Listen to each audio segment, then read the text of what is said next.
नमस्कार, आदाब, सत श्री अकाल, राम राम, खम्मा घनी दोस्तों। मैं रजनी स्वागत करती हूँ आपका हमारे चैनल द सक्सेस में। तो दोस्तों कल अपन ने पढ़ लिए थे मतलब पवनें कैसे चलती हैं और क्या मोटे मोटे कारण मैंने बता दिए थे कि तीन जो फैक्टर होते हैं, तीन जो बल होते हैं वो महत्वपूर्ण होते हैं। और आज मैंने कुछ बलों के नाम लिखे हैं, थोड़ा सा एक्सप्लेन करके बताया है। और वायुदाब की गति के नियम और पवन की गति के नियम है ना, बहुत ही इंपॉर्टेंट चीज़ें हैं, बहुत बार पूछी जाती हैं, तो थोड़ा सा ध्यान से पढ़िएगा। और बिना किसी देरी के शुरू करते हैं। तो पवनों को प्रभावित करने वाले प्रमुख जो बल हैं, सबसे पहले हमने बात करी थी दाब प्रवणता बल की। पवन को प्रभावित करने में, पवन चलने में जो सबसे ज़्यादा योगदान होता है वो होता है दाब प्रवणता बल का। ठीक है, तो पवन उत्पत्ति का सबसे प्रमुख कारक होता है उच्च से निम्न दाब की ओर कार्य करता है। हमने बात करी थी कि जो दाब प्रवणता बल है वह हमेशा उच्च दाब से निम्न दाब की ओर काम करता है। इस कारण से, इसी बल के कारण हवाएं समदाब रेखाओं के समकोण पे काटती हैं। यह बल, क्योंकि समदाब रेखाएं इस तरह से खींची जाती है और यह बल इस तरह से लगता है उच्च दाब से निम्न दाब की ओर, इसलिए समदाब रेखाओं को किस तरफ काटेंगी हवाएं? समकोण पर काट रही है ना, इस तरह से समकोण पे काटती है। मानचित्र पर हवा की गति और दिशा को यह बल दिखाता है। तो मानचित्र पर क्या दिखाएगा? हवा की गति दिखाएगा और दिशा दिखाएगा कि कौन सी दिशा में पवन चल रही है। इस बल के विरोध में घर्षण बल कार्य करता है, क्योंकि हमने देखा था कि घर्षण बल सरफेस पे काम करता है, धरातल पे काम करता है। और ऐसे जब यह बल लगता है तो यहाँ पे जो अवरोध के रूप में कार्य करता है वह है घर्षण बल। ठीक है, और ऊर्ध्वाधर और क्षैतिज दोनों रूप में यह बल कार्य करता है। तो महत्वपूर्ण बल है सबसे पहला दाब प्रवणता बल, दूसरा है घर्षण बल, धरातलीय सतह के पास कार्य करता है, हमने पढ़ लिया। और दाब प्रवणता बल के विरोध में कार्य करता है। तो हमसे पूछा जा सकता है कि किस बल के विरोध में कौन सा बल कार्य करता है ना, तो घर्षण बल भी पवनें चलने में सहायक होता है, परंतु यह दाब प्रवणता बल के किस में विरोध में काम करता है?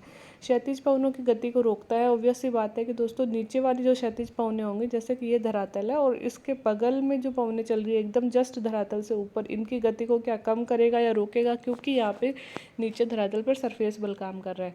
कोरियोलिस बल के विरोध में काम करता है।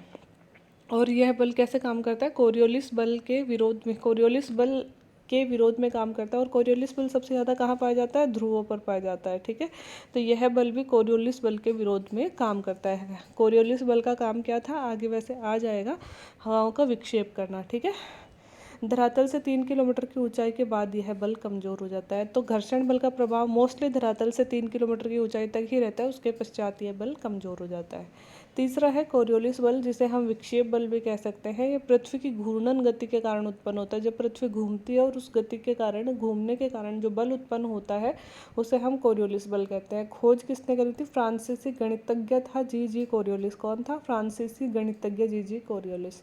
सर्वाधिक घूर्णन बल पाया जाता है भूमध्य रेखा पर और सबसे कम घूर्णन बल पाया जाता है ध्रुव पर। देखो दोस्तों, एक ही बल है, सिर्फ घूर्णन ही बल है जो कि कहाँ सबसे, जो कि भूमध्य रेखा पर सबसे ज़्यादा और ध्रुवों पर सबसे कम। बाकी जो दोनों बल हैं कौन कौन से? कोरियोलिस बल एक तो, और एक दोनों गुरुत्वाकर्षण बल। दोनों गुरुत्वाकर्षण नहीं, गुरुत्वाकर्षण बल। ये दोनों बल क्या होते हैं? ये दोनों बल भूमध्य रेखा पर न्यूनतम और ध्रुवों पर सर्वाधिक। सिर्फ अपना घूर्णन बल, ये देखो इसका मैंने ना एक कोड बना रखा है। देखो, कोरियोलिस बल और गुरुत्वाकर्षण दोनों ही, मतलब कोरियोलिस और ग्रेविटेशन दोनों ही इंडियन नाम नहीं है। तो इंडियन नाम नहीं है तो ऐसे सोचो कि हमारे आसपास नहीं पाए जाते। हालांकि इक्वेटर इंडिया में नहीं है, लेकिन मैं ऐसे बता रही हूँ कि मतलब ऐसे सोच लो धरती का ही प्राणी नहीं है। जबकि घूर्णन जो होता है, हम ऐसे नहीं बोलते कि किसके गेहूं के साथ घुण भी पिस गया, है ना, वो वाली कहावत नहीं है। तो घुण अपनी धरती पे पाए जाते हैं, इसलिए घुण तो देखो भूमध्य रेखा पर सबसे ज़्यादा पाया जाएगा। बाकी कोरियो और गुरुत्वाकर्षण पाए नहीं जाते धरती पे, ऐसे याद रखना थोड़ा सा, बस ये याद रख लेना। घुण धरती पे पाए जाते हैं, इसलिए घूर्णन भूमध्य रेखा पे सर्वाधिक और कोरियोलिस और गुरुत्वाकर्षण बल ध्रुवों पे सर्वाधिक।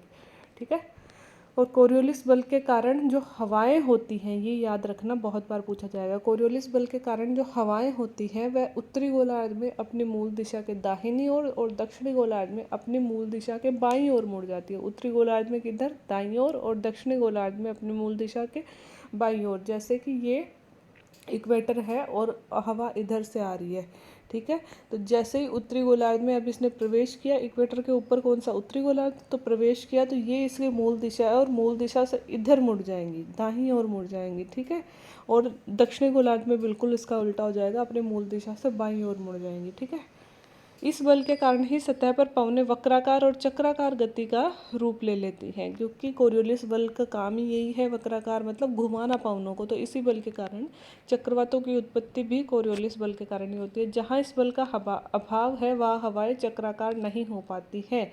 जैसे कि भूमध्य रेखा पर इस बल का अभाव पाया जाता है, इसलिए भूमध्य रेखा के आसपास में उष्णकटिबंधीय चक्रवात कभी नहीं बनते। भूमध्य रेखा से दोनों 5-5 डिग्री की दूरी पर 5-5 डिग्री तक उष्णकटिबंधीय चक्रवात नहीं बन पाते हैं। क्यों? क्योंकि चक्रवातीय चीज़ें बनाने का काम किसका है? कोरियोलिस बल का, जो भूमध्य रेखा पर नहीं पाया जाता। हवा का वेग बढ़ने से यह बल का वेग भी बढ़ेगा और बढ़ते अक्षांशों के साथ कोरियोलिस बल भी बढ़ेगा, क्योंकि हमने क्या पढ़ा कि ध्रुवों पर यह सबसे ज़्यादा पाया जाता है। घर्षण बल इसके विरोध में काम करता है हमने, क्योंकि घर्षण बल धरती के एकदम पास में होता है और कोरियोलिस बल को वह भी मतलब एक तरह से रोकने का काम करेगा। दाब प्रवणता बल के यह समकोण पर काम करता है। जो कोरियोलिस बल है, दाब प्रवणता बल तो भूमध्य रेखाओं को समकोण पे काट रहा था, और अब जो कोरियोलिस बल है वह दाब प्रवणता बल के समकोण पर काम करता है।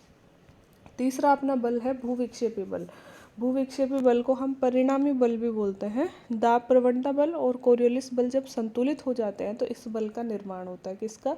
भूविक्षेपी बल का। इस बल के कारण ऊपरी वायुमंडल में हवाएं समदाब रेखाओं के समानांतर चलती है। वास्तव में दोस्तों भूविक्षेपी पवनें चलती ही ऊपरी वायुमंडल में है, और ऊपरी वायुमंडल में जो पवनें होती हैं वो समदाब रेखाओं के बिल्कुल समानांतर चलने लगती हैं। मतलब समदाब रेखाएं ऐसे चलती हैं तो हवाएं भी ऊपरी वायुमंडल में ऐसे ही चलती है। जबकि हमने नीचे वायुदाब प्रवणता में हवाओं की कैसे पढ़ा था? ऐसे पढ़ा था कि हवाओं मतलब समदाब रेखाओं को 90 डिग्री पर काटती हुई हवाएं चलती है। लेकिन ऊपरी वायुमंडल में जब यह बल दोनों संतुलित हो जाते हैं, कोरियोलिस और दाब प्रवणता, तब इस बल का निर्माण होता है। उत्तरी गोलार्ध में हवाओं की दिशा होती है पश्चिम से पूर्व की तरफ, और दक्षिणी गोलार्ध में हवाओं की दिशा होती है पूर्व से पश्चिम की ओर। अर्थात एक परिभाषा दी है मैंने, वे पवनें जो ऊपरी वायुमंडल में उच्च दाब और निम्न दाब के क्षेत्रों के मध्य दाब प्रवणता बल और कोरियोलिस बल से संतुलित होने के कारण समदाब रेखाओं के समानांतर चलती हैं, इन्हें भूव्यापी पवनें कहते हैं। तो हमेशा पवन चलेगी तो उच्च दाब से निम्न दाब की ओर, और ये वाली पवनें कहाँ चलेंगी? ऊपरी वायुमंडल में चलेंगी। क्यों? कोरियोलिस बल और दाब प्रवणता बल दोनों संतुलित हो जाएंगे तो फिर चलेंगी कैसे? समदाब रेखाओं के समानांतर। इन्हें ही क्या कहते हैं? भूविक्षेपी या भूव्यापी पवन कहते हैं। जेट स्ट्रीम की बात करें जो ऊपरी वायुमंडल में क्षोभमंडल में चलती है, वह भी वास्तव में भूविक्षेपी पवन ही है। यह ऊपरी वायुमंडल में वेगमयी अथवा तीव्र पवन संचार वाली पवन होती है। तो जेट स्ट्रीम की अगर अपन से पूछा जाए तो यह एक भूविक्षेपी पवन ही है। चौथा बल है अपना गुरुत्वाकर्षण बल। यह बल पृथ्वी के संदर्भ में कार्य करता है। यह बल भूमध्य रेखा पर सबसे कम और ध्रुवों पर सबसे ज़्यादा। तो ऑब्वियसली ग्रेविटी जो होती है वो जीरो, भूमध्य रेखा पर सबसे कम और ध्रुवों पर सबसे ज़्यादा होती है। कारण पृथ्वी की त्रिज्या और उसका अपने अक्ष पर घूमना। अब ये साइंस में आपने सभी कारण वगैरह पढ़े होंगे, या डिटेल में नहीं समझाऊंगी। यह बल पृथ्वी की सतह के अंदर या ऊपर जाने पर घटता है। गुरुत्वाकर्षण बल की एक विशेषता होती है दोस्तों, ये जो अपनी सतह है ना, धरातल की सतह, पृथ्वी की सतह है ना, सतह पर ही सबसे ज़्यादा होता है ना। सतह से ऊपर जाएंगे तो भी गुरुत्वाकर्षण बल घटेगा, सतह से नीचे जाएंगे तो भी गुरुत्वाकर्षण बल घटेगा। अर्थात सतह पर गुरुत्वाकर्षण बल सबसे ज़्यादा होता है। ऊर्ध्वाधर दाब प्रवणता के यह विरोध में काम करता है। ऑब्वियस सी बात है, क्योंकि ऊर्ध्वाधर दाब प्रवणता यूँ ऊपर की तरफ मान लो अगर लगती है, लेकिन गुरुत्वाकर्षण बल का काम क्या है? हर चीज़ को नीचे की तरफ खींचना। तो इसके विरोध में यह काम कर रहा है। जहाँ यह बल सर्वाधिक होता है वहाँ पे ऊर्ध्वाधर वायुधाराएं नहीं चलती हैं। तो जहाँ पे गुरुत्वाकर्षण बल सबसे ज़्यादा होगा वहाँ पे ऊर्ध्वाधर वायुधाराएं नहीं चलेंगी। क्यों? क्योंकि यह पवनों को नीचे खींचने का काम करेगा। जहाँ यह बल न्यून होता है वहाँ पे ऊर्ध्वाधर वायुधाराएं पाई जाती है। इसी कारण विषुवत रेखा पर तीव्र संवहन धाराएं चलती है। तो जहाँ कम होगा वहाँ ऑब्वियस सी बात है हवाएं ज़्यादा ऊपर उठेंगी। और कहाँ ऊपर उठती रहती हैं हमारे हवाएं? भूमध्य रेखा पर, जिन्हें हम क्या बोलते हैं? संवहन धाराएं। जहाँ ऊर्ध्वाधर और दाब प्रवणता व ऊर्ध्वाधर दाब प्रवणता और गुरुत्वाकर्षण बराबर हो जाते हैं, वहाँ वायुमंडल में स्थिरता आ जाती है। और स्थिरता कभी भी अच्छी नहीं होती, क्योंकि शुष्क परिस्थितियों को जन्म देती है। ठीक है। फिर है केंद्रमुखी बल। केंद्रमुखी, केंद्र की ओर, मुख मतलब केंद्र की ओर कार्य करता है। चक्रवात में हम देखते हैं कि हवाएं जो परिधि से केंद्र की ओर चलती है वही इसी बल के कारण चलती है। केंद्र पसारी बल मतलब केंद्र से प्रसार, जब केंद्र से बाहर की ओर जा रही है। प्रति चक्रवातीय दशा में हवाएं केंद्र से बाहर की ओर ही चलती हैं, और जब ये दोनों बल संतुलित हो जाते हैं, कौन सा? केंद्रमुखी और केंद्र प्रसारी, तो हवाएं समदाब रेखाओं के समानांतर चक्राकार गति में चलने लगती हैं। इन्हें ग्रेडियंट विंड और प्रवणता पवनें भी कहते हैं। जब ये दोनों बल संतुलित हो जाएं तो हवाएं कैसे चलने लगेंगी? समदाब रेखाओं के समानांतर से चलने लगेंगी। इन्हें ग्रेडियंट विंड या फिर प्रवणता पवनें कहते हैं। अब पवनों की दिशा के लिए दोस्तों फेरल का नियम बहुत इंपॉर्टेंट है अपने ज्योग्राफी में, तो एक बार देख लो।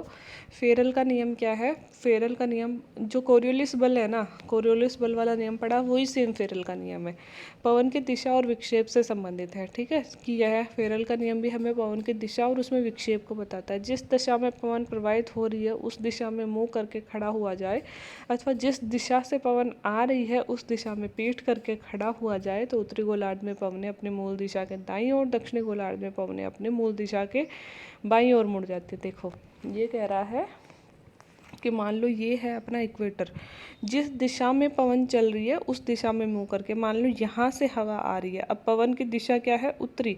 तो मान लो हम यहाँ खड़े हैं, हमारा मुंह है उत्तर की तरफ। ठीक है, तो या तो इस दिशा में मुंह करके खड़ा हो जाए, या फिर जिस दिशा से पवन आ रही है, आ किधर से रही है? दक्षिण की तरफ, उस दिशा में पीठ करके खड़ा हो जाए। तो एक ही बात है, अगर हमारा मुंह उत्तर में होगा तो पीठ दक्षिण में होगा ना। हम इसे किसी भी तरह से बोल दें कि जिस दिशा से पवन चल रही है उस दिशा में, जिस दिशा की तरफ चल रही है ना, या तो उस दिशा में मुंह कर ले, या फिर जिस दिशा की तरफ से आ रही है उस दिशा में पीठ कर ले। एक ही बात है, दोनों लाइंस का करके खड़ा हुआ जाए तो जो पवनें हैं वह उत्तरी गोलार्ध में अपने मूल दिशा से दाईं ओर मुड़ेंगी और दक्षिणी गोलार्ध में अपने मूल दिशा से बाईं ओर मुड़ेंगी। जो सेम कोरियोलिस बल का नियम है वही फेरल का नियम है, वही विक्षेप का नियम है।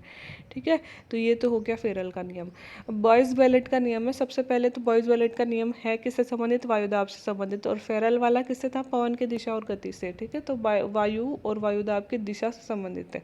क्षैतिजीय पवनों के उच्च दाब और निम्न दाब किस तरफ होगा, वह बॉयज़ बेलेट का नियम बताता है। तो इसमें भी वही लाइन लिखी गई है, जिस दिशा में हवा प्रवाहित हो रही है उस दिशा में मुंह करके, अथवा जिस दिशा से आ रही है उधर पीठ करके खड़ा हुआ जाए, तो उत्तरी गोलार्ध में उच्च वायुदाब दाहिनी ओर और दक्षिणी गोलार्ध में उच्च वायुदाब बाहिनी ओर होगा। तो वही बात है कि ये भूमध्य रेखा है और इधर से पवन चल रही है। ठीक है, तो जिस दिशा से पवन चल रही है उस दिशा में मुंह, जिस दिशा में पवन जा रही है उस दिशा में मुंह। तो अगर मान लो उत्तर में जा रही है तो उत्तर में मुंह करके खड़े हो जाएंगे, तो पीठ तो ऑटोमेटिक दक्षिण की तरफ हो जाएगी ना। और या फिर जिस दिशा से पवन आ रही है उस दिशा की तरफ पीठ करके खड़ा हुआ जाए, तो उच्च वायुदाब उत्तरी गोलार्ध में दाईं ओर, इधर जिस दिशा में पवन मुड़ रही थी उधर ही उच्च वायुदाब होगा। कोई हार्ड करना याद करना ज़्यादा हार्ड है नहीं है ना। तो उच्च वायुदाब उत्तरी गोलार्ध में दाईं ओर और दक्षिणी गोलार्ध में किस तरफ? बाईं ओर होगा। ठीक है, तो ये है अपना बॉयज़ बेलेट का नियम। उत्तरी गोलार्ध में उच्च वायुदाब दाहिनी ओर और दक्षिणी गोलार्ध में निम्न वायुदाब उत्तरी गोलार्ध में निम्न वायुदाब बाईं ओर होगा। तो यही तो सिंपल चीज़ है। दक्षिणी गोलार्ध बोल दो चाहे उत्तरी गोलार्ध की बात बोल दो। ठीक है।